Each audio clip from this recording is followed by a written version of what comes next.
بسم الله الرحمن الرحيم الرحمن علم القرآن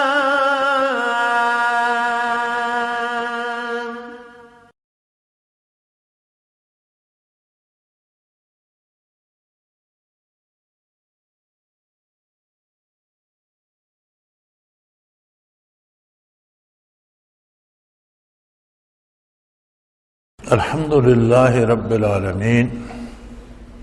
والصلاة والسلام على حبيبه محمد وآله وصحبه أجمعين. أعوذ بالله من الشيطان الرجيم. بسم الله الرحمن الرحيم. قل أندعو من دون الله ما لا ينفعنا ولا يضرنا ونرد على أعقابنا بعد إذ هدانا الله كالذي استعبده الشيطان في الأرض حيران له أصحاب يدعونه إلى الهدى ائتنا قل إن هدى الله هو الهدى وأمرنا لنسلم لرب العالمين وأن أقيموا الصلاة واتقوه وهو الذي إليه تحشرون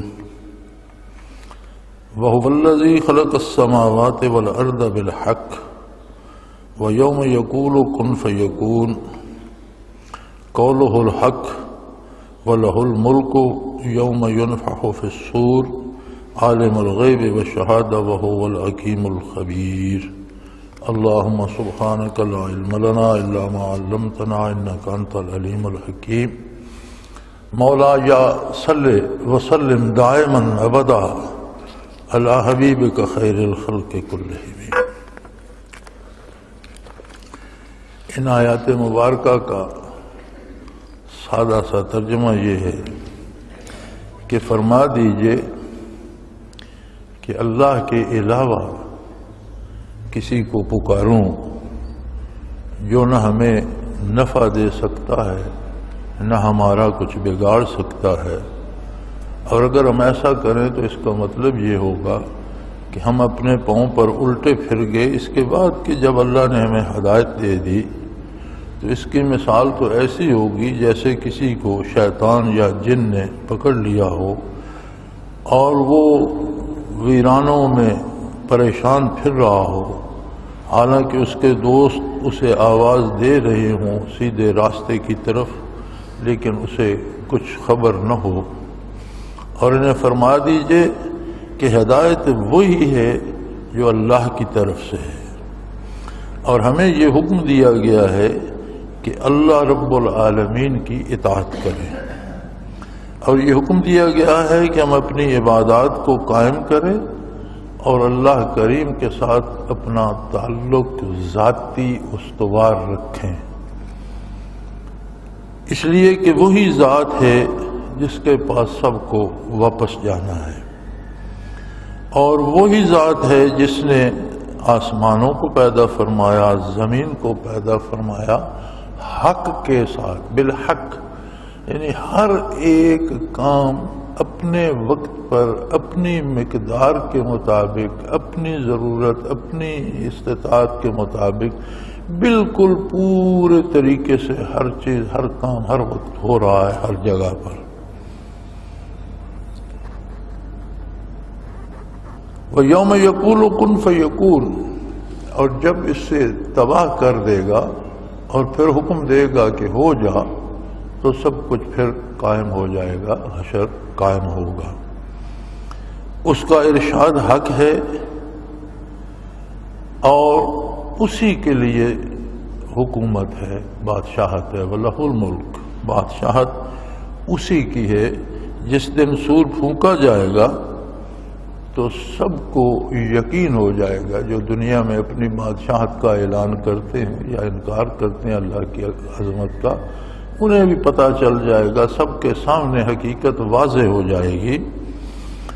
وہ پوشیدہ چیزوں کو بھی جانتا ہے، ظاہر چیزوں کو بھی جانتا ہے. وہ دانا تر ہے اور ہر چیز سے باخبر ہے. یہ سادہ سا بامحاورہ ترجمہ میں نے عرض کر دیا ان آیت مبارکہ کا، جن کی تلاوت کا شرف حاصل ہوا. یاد رکھیں دنیا میں انسان جس معاشرے میں بستے ہیں وہاں ایک اصول ہے کہ جب ایک جگہ جینا ہے، گزارا کرنا ہے، تو پھر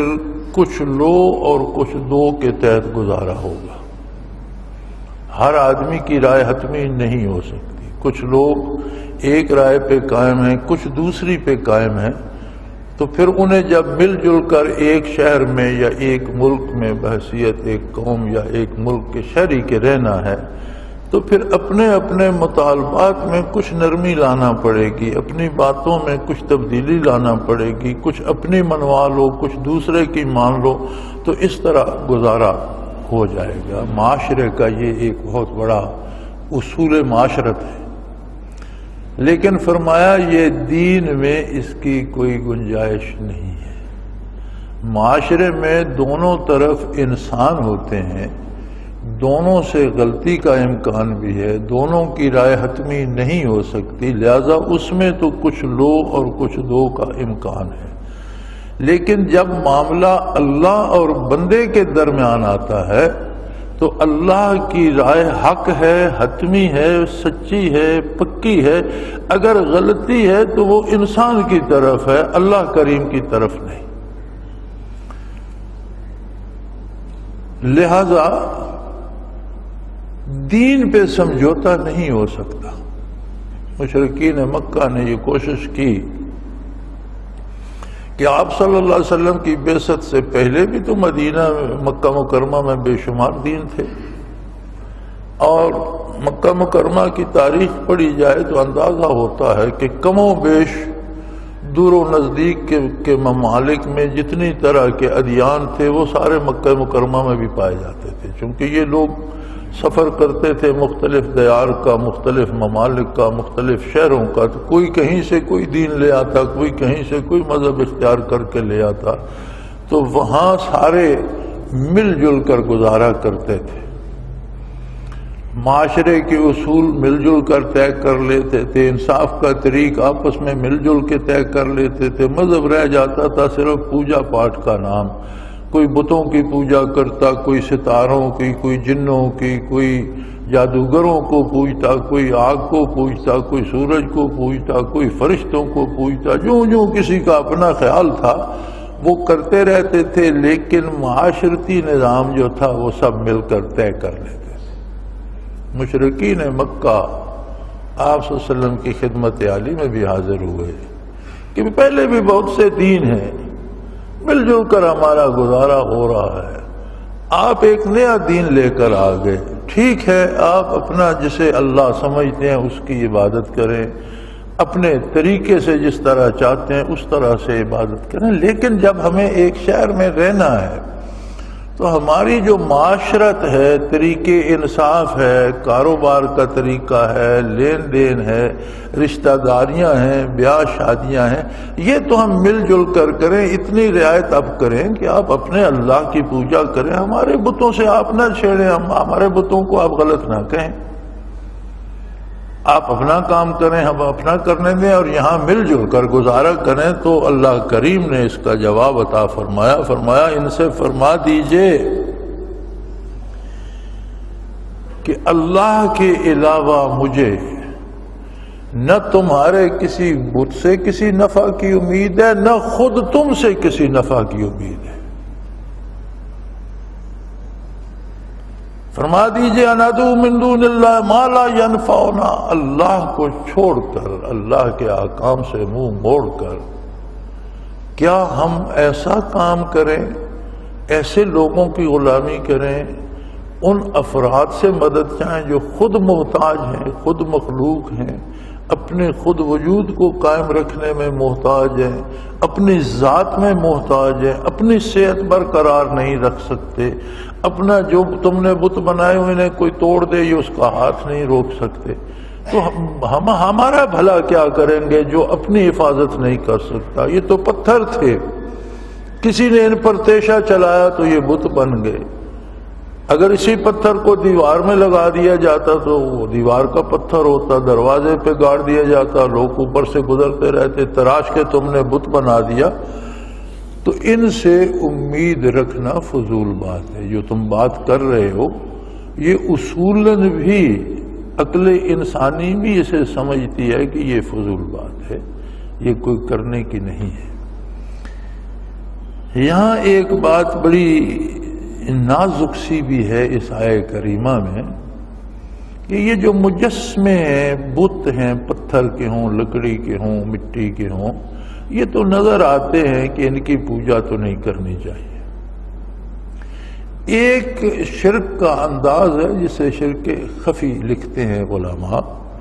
وہ یہ ہے کہ اللہ کی ذات کو چھوڑ کر اللہ کے مقابلے میں کسی سے بھی نفع کی امید رکھی جائے یا اس کے نقصان سے ڈرا جائے تو یہ بھی شرک ہے۔ مثلا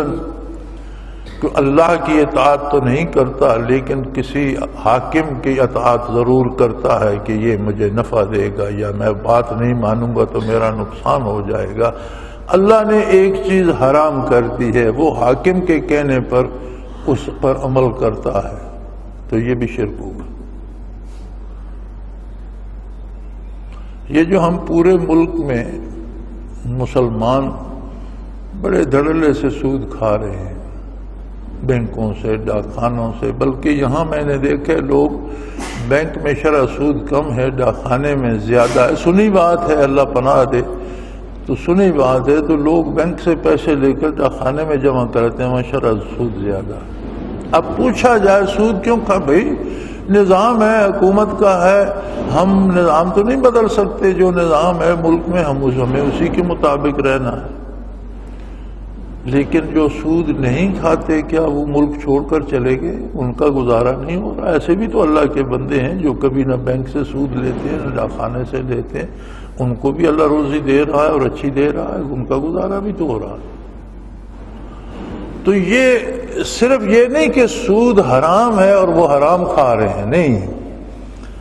یہ حکومت کی خوشنودی اور حکومتی غلط نظام کا سہارا لینا شرک خفی بھی ہے کہ آپ نے ان کو وہ منصب دے دیا جو اللہ کو سزاوار تھا۔ اللہ نے اس بات سے روکا،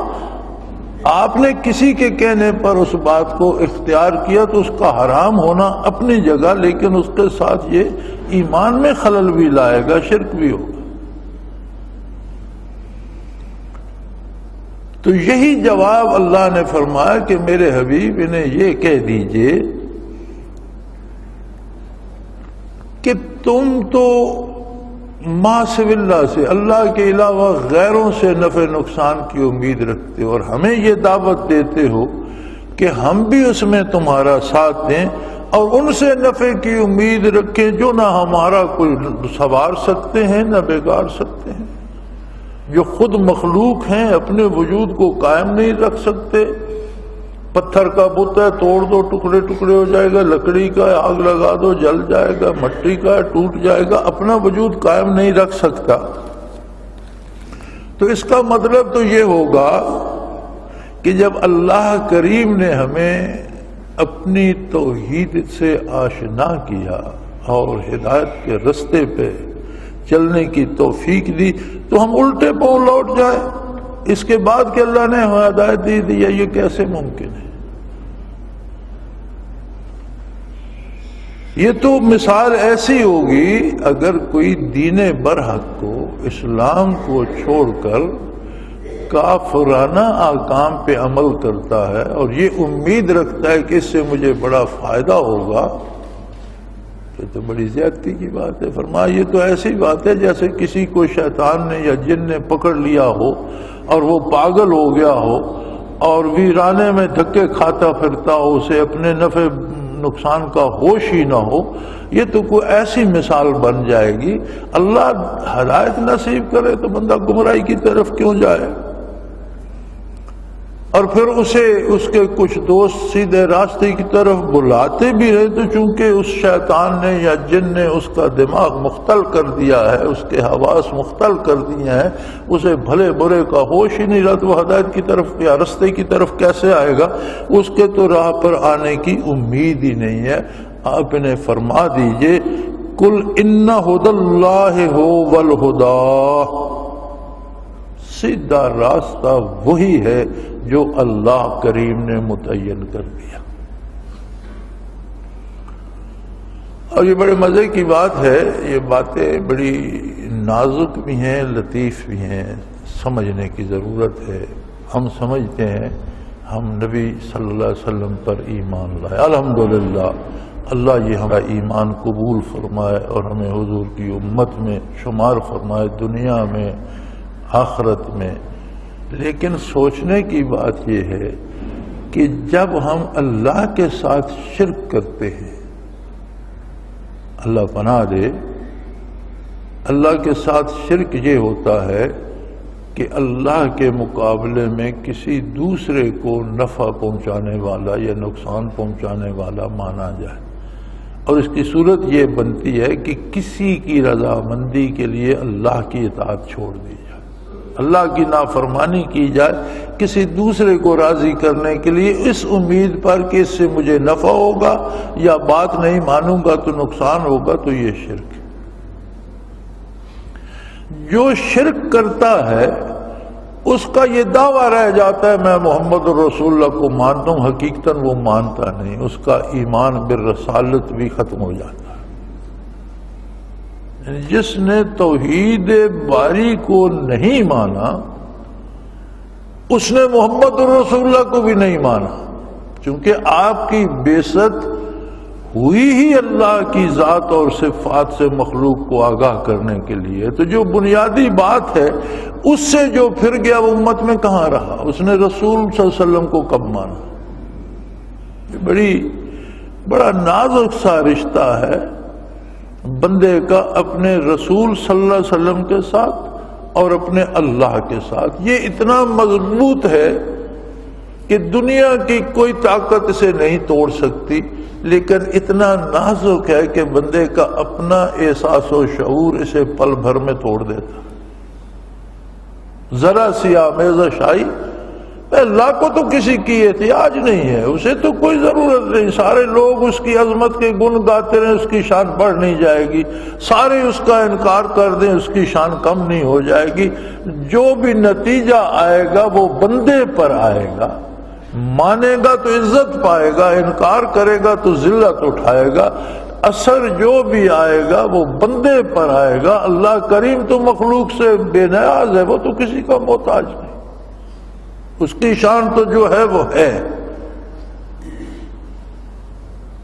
سو لہذا آپ صلی اللہ علیہ وسلم نے فرمایا کہ یہ جو تم مشورہ دے رہے ہو کہ لین دین میں، کاروبار میں، معاملات میں تمہارے ساتھ سمجھوتا کر لیں، تو اللہ نے صرف ہمیں اپنی توحید ہی تو نہیں بتائی،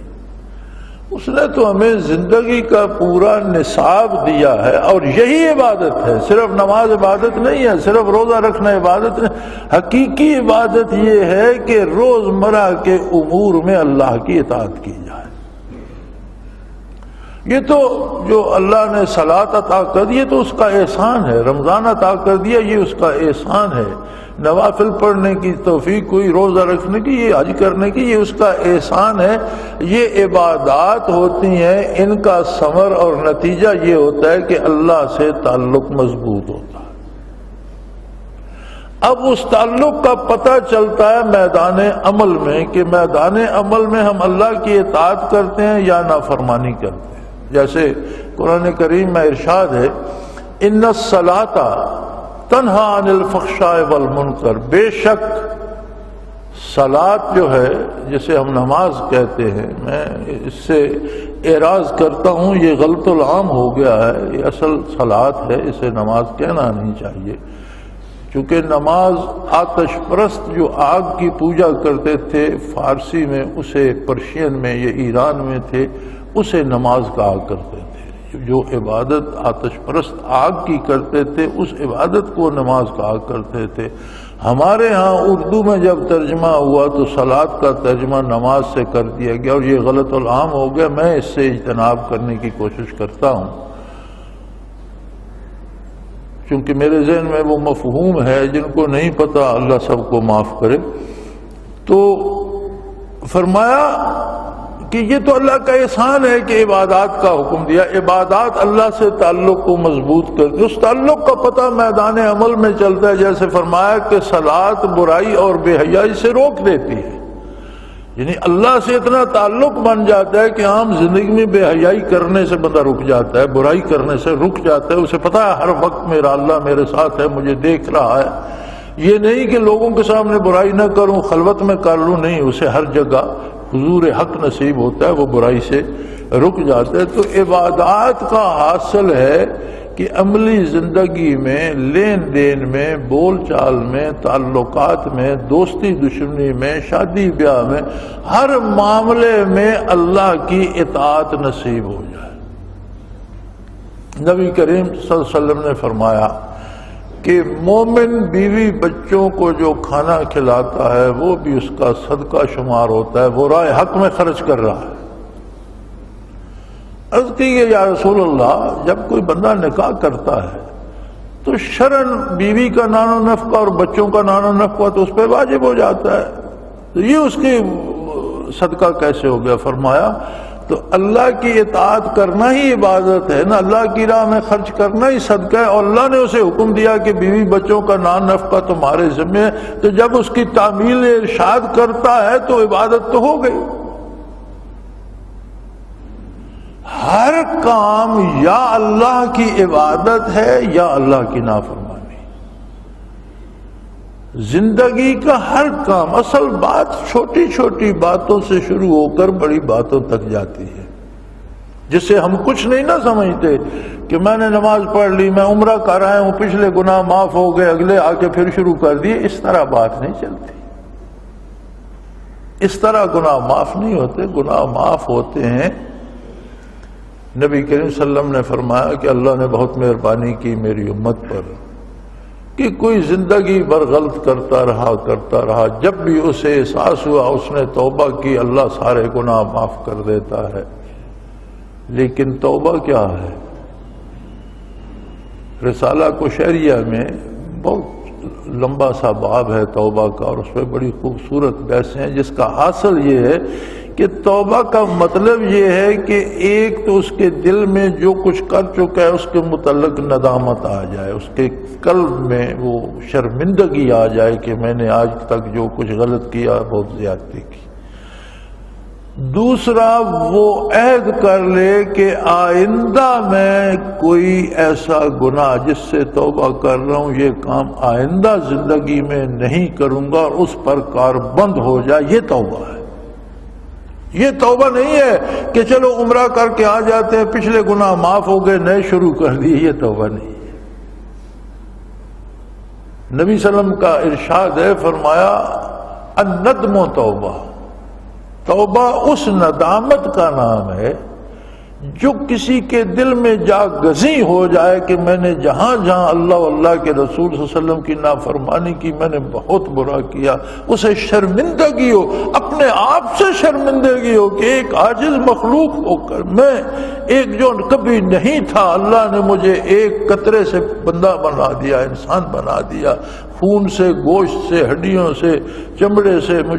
میں ایک بے بس بچہ پیدا ہوا تھا، اس نے مجھے کڑیل جوان بنا دیا، مجھے علم عطا فرمایا، مجھے روزی کے ذرائع عطا فرمائے، مجھے ادب و احترام عطا فرمایا، معاشرے میں میری عزت بنائی، مجھے گھر دیا، والدین دیے، بہن بھائی دیے، اولاد دی، اور میری بہترین تربیت فرمائی، مجھے رزق دیا ساری عمر، میں اس اللہ کی نافرمانی کرتا رہا، اور میں اس رسول کی نافرمانی کرتا رہا صلی اللہ علیہ وسلم جس نے مجھے اللہ سے ہم سخن کر دیا تھا، اللہ کے روبرو کھڑا کر دیا تھا۔ جہالتوں میں، غفلتوں میں، گناہوں میں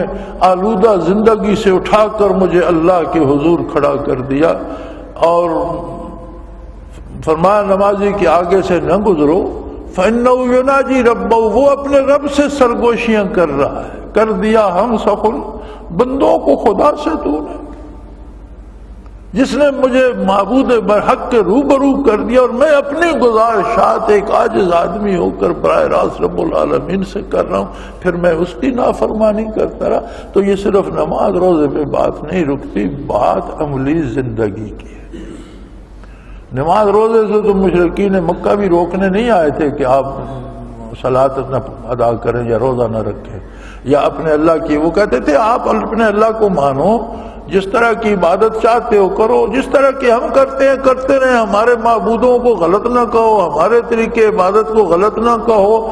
اور لین دین، معاملات، کاروبار حیات، شادی بیاہ، یہ تعلقات، اس میں ہم آپ مل کر رہیں۔ فرمایا یہ نہیں آ سکتا۔ اسلام سمجھوتوں کا دین نہیں ہے، یا اللہ کی اطاعت ہوگی یا نافرمانی ہوگی، دو میں سے ایک خانے میں بندے کا نام لکھا جائے گا، یا اطاعت شعروں میں یا نافرمانوں میں، اس پہ سمجھوتا نہیں ہوگا۔ تمہارے پاس دین ہے نہیں، تم نے گھر بیٹھ کر گھڑ لیا ہے، یہ بندوں کی بنائی ہوئی باتیں ہیں، بندوں کے ساتھ سمجھوتے ہو سکتے ہیں۔ جو رائے بندوں کی ہو اس میں دو گروہ ہو جائیں، ان میں سمجھوتا ہو سکتا ہے، دونوں انسان ہیں، دونوں غلطی پہ ہو سکتے ہیں، کچھ لو کچھ دو ہو سکتا ہے۔ اللہ کے ساتھ معاملے میں کچھ لو اور کچھ دو نہیں، اللہ اور بندے کے تعلق کی ایک ہی قسم ہے کہ وہ اللہ کی اطاعت کرے، اللہ کا حکم مانے، اللہ کا فرما بردار ہو، اللہ خیر صلی اللہ، کوئی دوسرا راستہ نہیں ہے۔ اور فرمایا تم بیوقوف ہو، تم یہ سمجھتے ہو کہ ہم جب اللہ نے ہمیں دین عطا کر دیا، دین برحق دے دیا، اسلام عطا کر دیا، بعد از ہدان اللہ، جب اللہ نے ہمیں ہدایت دے دی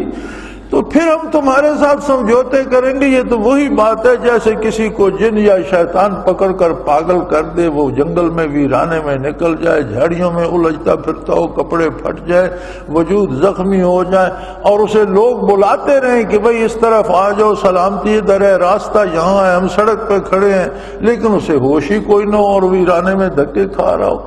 یہ کوئی عمدن تو اس طرح نہیں کرتا، کوئی جان بوجھ کر یہ عمل نہیں کرتا، ایسا نہیں ہو سکتا۔ اور انہیں فرما دیجئے طے شدہ بات جس میں کوئی لچک نہیں، کل ان ھدی اللہ ھو الھدی، سیدھا راستہ وہی ہے جو اللہ کریم نے بتا دیا، اس پہ کوئی سمجھوتا نہیں ہو سکتا۔ ہمارے آج کا معاشرہ سمجھوتوں پہ چل رہا ہے، دین کے معاملے میں کوئی سمجھوتا نہیں، اور دین صرف عبادات کا نام نہیں، بندے مومن کا ہر لمحہ ہر عمل دین ہے، یا اطاعت گزار ہے یا نافرمانی کر رہا ہے، زندگی کے ہر عمل میں یا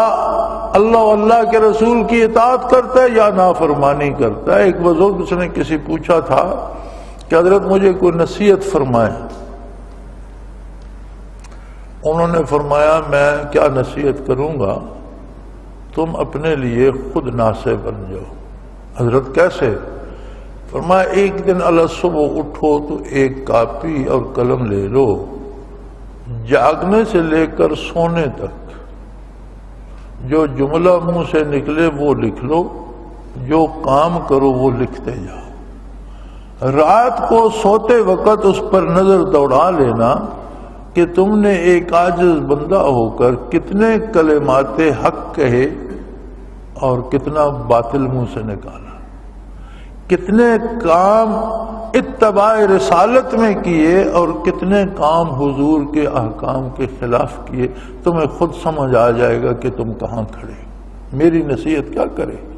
مجھے کیا خبر ہے کہ تم کیا کرتے ہو، کیا کہتے ہو، تمہارے معاملات کیسے ہیں مجھے تو نہیں پتا، تم اپنا۔ اور یہی بات سیدنا فاروق اعظم رضی اللہ عنہ فرمایا کرتے تھے، اس وقت سے پہلے اپنا حساب کرو جس وقت حساب لیا جائے گا، اپنا حساب خود کرو اس سے پہلے کہ تم سے حساب لیا جائے۔ سو فرما دیجئے قل ان ھدی اللہ ھو الھدی، فرما دیجئے سیدھا راستہ وہی ہے جو اللہ جل شانہ نے بتا دیا۔ وَأُمِرْنَا لِنُسْلِمَ لِرَبِّ الْعَالَمِينَ، اور ہمارے پاس ایک ہی راستہ ہے، ہمیں حکم دیا گیا ہے کہ ہم اللہ کریم کے احکام کو تسلیم کریں۔ بات ختم۔ بحیثیت مسلمان ہماری زندگی صبح سے شام اور پیدا ہونے سے مرنے تک ہماری زندگی کا ایک ہی سلیقہ ہے کہ ہم اللہ کی اطاعت کریں اور بات ختم۔ اس میں کوئی سمجھوتے کی گنجائش نہیں ہے۔ اس میں مشکل آئے، اس میں آرام آئے۔ اگر مشکلات آتی ہیں تو کیا کفار پر نہیں آتی؟ اگر کوئی کفر بھی کرتا ہے، مصیبتیں بھی سہتا ہے، تو اس سے تو کروڑ درجہ وہ اچھا ہے جو حق پہ قائم ہے اور مصیبت سہ لیتا ہے۔ اگر موت آ جاتی ہے اس میں تو موت ویسے نہیں آئے گی۔ اگر کوئی کافر ہو جائے تو وہ نہیں مرتا،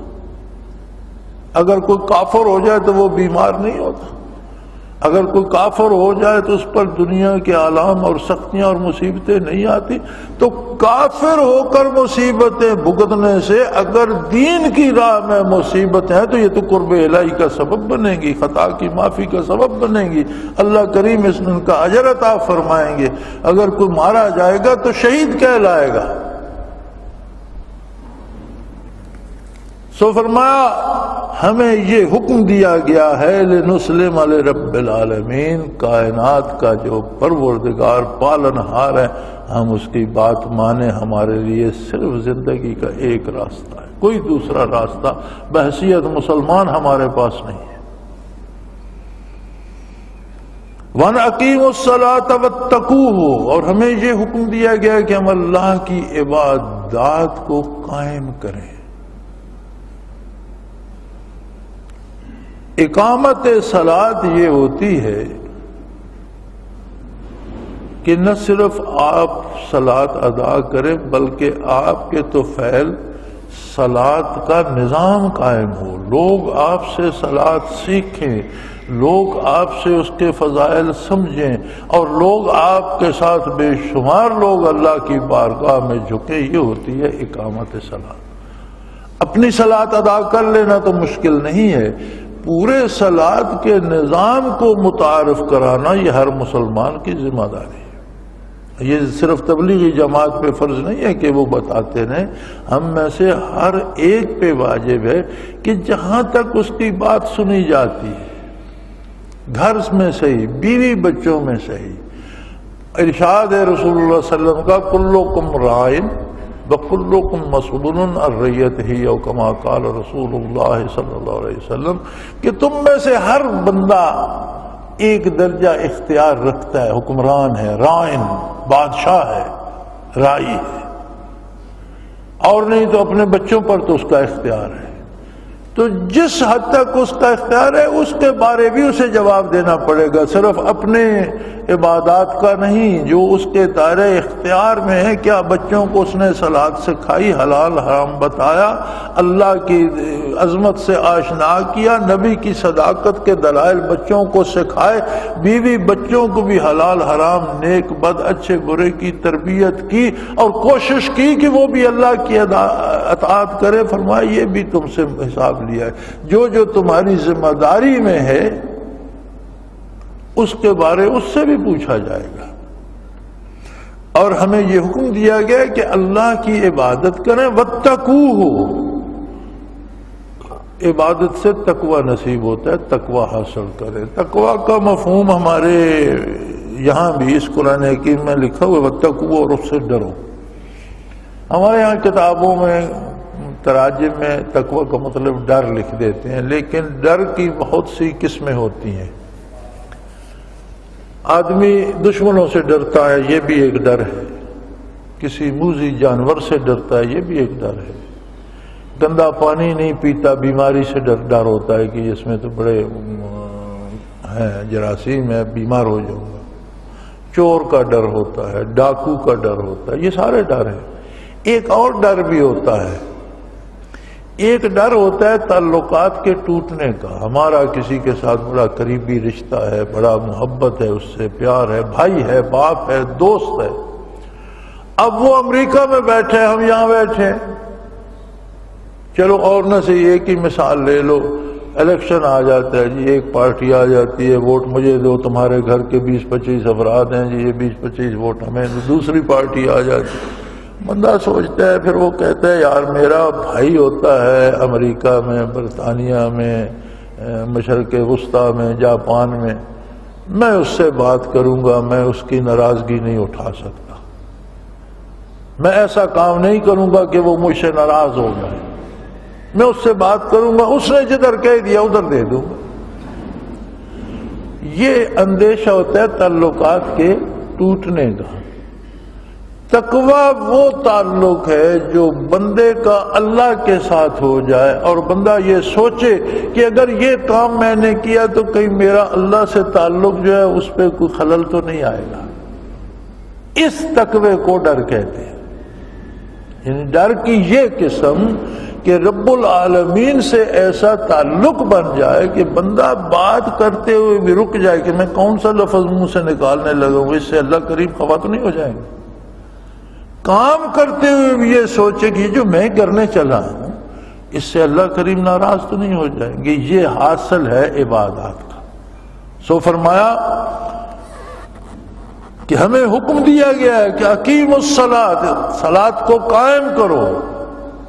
ایک نظام بنا دو، تمہارے ملنے جلنے والے، تمہارے دوست احباب، تم سے پڑھنے والے، تمہارے شاگرد، ہر کوئی صلاۃ پہ قائم ہوتا چلا جائے۔ یہ ہے اقامت صلاۃ۔ صلاۃ ادا کر لینا تو ذاتی ہوگی، وہ تو ادا ہو گئی نا، اس کا قائم کرنا میری سمجھ کے مطابق یہ ہے کہ اس کا پورا نظام قائم کیا، آپ سے ملنے جلنے والے بھی نمازی بن جائیں، آپ کے پاس بیٹھنے والے بھی اللہ کی عبادت میں لگ جائیں، آپ کی بات سننے والے بھی اللہ کی عظمت سے آشنا ہوتے چلے جائیں، یعنی اسے بحیثیت ایک زندگی کے عمل کے معاشرے میں پھیلاؤ، قائم کرو اسے، اور واتقوہ، اور اللہ کا تقوی حاصل کرو، اللہ سے ایسا تعلق قائم کر لو کہ جب کوئی کام سامنے آئے تو یہ سوچنا پڑ جائے کہ اس سے اللہ ناراض تو نہیں ہوگا، اس کے کرنے کی اجازت ہے، یا اس کا طریقہ سنت پیغمبر صلی اللہ علیہ وسلم کے مطابق ہے تو پھر کر لو، نہیں ہے تو چھوڑ دو کہ کام چھوڑ سکتا ہوں، آمدن رک جائے، مصیبت آ جائے، کوئی حرج نہیں، لیکن میں اللہ کے رسول سے بگاڑ نہیں سکتا۔ آپ نے دیکھا نا لوگ کرتے ہیں نا کہ تم ناراض ہوتے ہو جاؤ، یار میری مجھ سے زمین لیتے ہو لے لو، میں تمہارا مظاہرہ صحیح کہیں اور محنت کر لوں گا، لیکن اس بھائی کو ناراض نہیں کر سکتا۔ یہ ہوتا ہے نا روز ہمارے سامنے۔ یہ تعلق جب اللہ سے بن جائے، یہ بنتا ہے عبادات سے، ذکر اذکار سے، اللہ کی اطاعت سے، سجدہ کرنے سے، رکوع کرنے سے، تلاوت کرنے سے، تسبیحات پڑھنے سے، درود پڑھنے سے، ذکر الہی کرنے سے۔ فرمایا اقیم الصلاۃ، اللہ کی عبادت کو قائم کرو، واتقوہ، اور اس کے ساتھ ایک رشتے الفت قائم کر لو جس کے ٹوٹنے کا اندیشہ تمہیں ہو، جو تم محسوس کرو کہ اگر میں یہ کام کروں گا تو میرے رشتے الفت میں دراڑ آ جائے گی، اس میں خراش آ جائے گی۔ اور یہ الفت کے رشتے بڑے نازک ہوتے ہیں۔ شاعر نے کہا تھا رشتے الفت کو ظالم یوں نہ بے دردی سے توڑ، رشتے الفت کو ظالم یوں نہ بے دردی سے توڑ، جڑ تو پھر یہ جائے گا لیکن گرا رہ جائے گی، دوبارہ جوڑو گے تو وہاں ایک گانٹھ پڑ جائے گی، پھر وہ سموتھنس نہیں رہے گی، وہ صفائی نہیں رہے گی جو پہلے تھا، ٹوٹ کر جڑے گا تو وہاں جوڑ لگ جائے گا۔ تو یہ توڑنے کی بات نہیں آنی چاہیے۔ فرمایا تقوی حاصل کرو، اللہ سے ایسا رشتہ بنا لو کہ اس کے ٹوٹنے کا تصور نہ کر سکو، اس لیے کہ وَهُوَ الَّذِي إِلَيْهِ تُحْشَرُونَ، تمہارا حشر اسی کی بارگاہ، تمہیں لوٹ کر اس کے سامنے جواب دینا ہے، کسی بادشاہ وقت کے سامنے نہیں، کسی وزیر کے سامنے نہیں، کسی اعلیٰ عہدیدار کے سامنے نہیں، کسی مال و زر کے مالک کے سامنے نہیں، کسی لینڈ لارڈ کے سامنے نہیں، تمہارا حشر ہونا ہے اللہ کریم کے سامنے، تمہیں وہاں جا کر جواب دہی کرنی ہے، لہذا اس معاملے کو درست رکھو۔ وآخر دعوانا الحمدللہ رب العالمین۔ جناب اللہ اللہ اللہ اللہ اللہ اللہ اللہ اللہ۔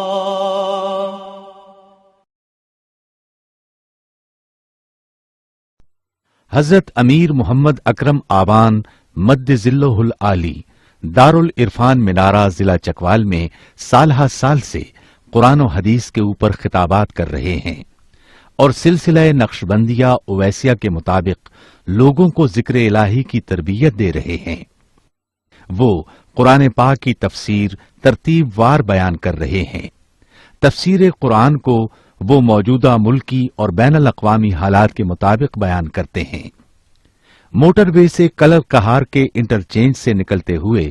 کلر کہار کی جھیل سے ہوتے ہوئے میانی، بوچھال اور نور پور سے گزرتے ہوئے دارالعرفان منارہ پہنچ سکتے ہیں۔ حضرت امیر محمد اکرم آوان نے بچیوں اور بچوں کی دینی اور دنیاوی تعلیم کے لیے سقارہ اکیڈمی کے نام سے ایک درسگاہ بھی قائم کی ہے، جس کا افتتاح ملک پاکستان کے صدر جنرل محمد ضیاء الحق نے اپنے دست مبارک سے کیا تھا۔ وہ تمام احباب جو اسلام کی طلب رکھتے ہیں ان سے گزارش ہے کہ دارالعرفان منارہ ضلع چکوال میں امیر محمد اکرم آوان صاحب کے خطابات سے مستفید ہوں۔ وہ ہر جمعے کو نماز سے پہلے بیان فرماتے ہیں۔ ہر ماہ کی پہلی اتوار کو ماہانہ اجتماع ہوتا ہے جس میں آپ خصوصی خطاب فرماتے ہیں اور پاکستان کے چاروں صوبوں سے احباب اس اجتماع میں شرکت کرتے ہیں۔ اس کے علاوہ یہاں سال میں 2 مرکزی اجتماعات بھی ہوتے ہیں، ایک رمضان المبارک میں اعتکاف کا اجتماع اور دوسرا جولائی اور اگست میں 40 دن کا اجتماع ہوتا ہے جس میں روحانی تربیت کی جاتی ہے۔ اپنا خون سیماب دے کر اتنا ہم کر جائیں گے، نام آقا کا چمن میں پھر رقم کر جائیں گے۔